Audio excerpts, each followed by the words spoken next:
વાવથરા જિલ્લાના થરાદ તાલુકાના ભોરડુ ગામમાં આવેલા પ્રસિદ્ધ ગોગા મહારાજ મંદિરમાં ગઈકાલે રાત્રિના સમયે ચોરીની ગંભીર ઘટના સામે આવી છે. અજાણ્યા તસ્કરોએ મંદિરના તાળા તોડી અંદર પ્રવેશી સોના ચાંદીના કિંમતી દાગીના તથા રોકડ રકમ ચોરીને ફરાર થઈ ગયા હતા. આ ઘટનાને પગલે સમગ્ર ગામ અને આસપાસના વિસ્તારમાં ભારે ચકચાર મચી ગઈ હતી. મળતી માહિતી મુજબ 13 જાન્યુઆરી 2025ના રોજ રાત્રે લગભગ 2:25 થી 3:10 વાગ્યા વચ્ચે માસ્ક પહેરેલા તસ્કરો મંદિર પરિસરમાં ઘૂસ્યા હતા. તેમણે મંદિરના મુખ્ય દરવાજાનું તાળું તોડી અંદર પ્રવેશ કર્યો હતો.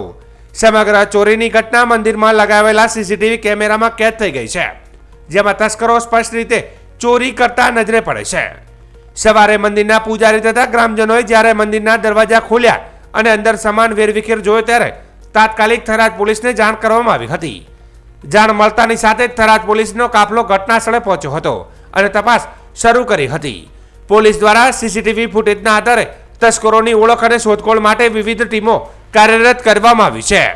ફરિયાદ અનુસાર ચોરાયેલી વસ્તુમાં ગોગા મહારાજને અર્પણ કરાયેલ 8 આના સોનાનો હાર અંદાજે 35,000, 4 આના સોનાની દોડી 17,000, માતાજીના 1.5 તોલા સોનાના મુખાકૃતિઓ 1,05,000 તથા 1.5 તોલા સોનાનું છત્ર 87,000નો સમાવેશ થાય છે.